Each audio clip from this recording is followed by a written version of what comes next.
नाताळ सणानिमित्त चर्च देवालयात विविध कार्यक्रमांचे आयोजन। प्रभू येशूच्या जन्माचा गव्हाणीच्या देखाव्याने लक्ष वेधले।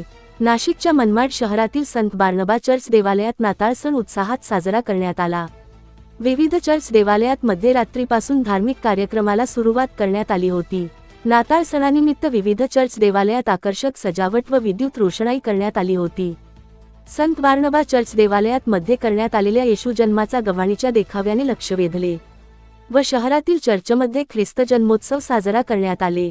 यावेळी नाताळ सणानिमित्त चर्चमध्ये नाताळ संदेश, भक्ती, उपासना आदी कार्यक्रमासह याप्रसंगी ख्रिस्ती बांधवांनी गळाभेट देत एकमेकांना नाताळ सणाच्या शुभेच्छा दिल्या। आवाज जनतेचा न्यूज मराठी, मनमाड। आज प्रभू येशू ख्रिस्ताचा जन्म आहे आणि 2025 वर्षापूर्वी तो या जगामध्ये त्यानं जन्म घेतला। मानवाच्या कल्याणासाठी त्यानं वधस्तंभावर प्राण दिला। परंतु प्रभू येशू ख्रिस्त या जगामध्ये राहत असताना त्यानं मानवांना हा संदेश दिला की आम्ही प्रेमानं, प्रीतीनं आणि सलोख्यानं राहिलं पाहिजे। प्रभू येशू ख्रिस्त हा फक्त ख्रिश्चनांचाच देव नाही, तर तो अखिल सृष्टीच्या प्रत्येक मानवासाठी तो या जगामध्ये तारणारा म्हणून आला आणि तो प्रत्येकासाठी आला।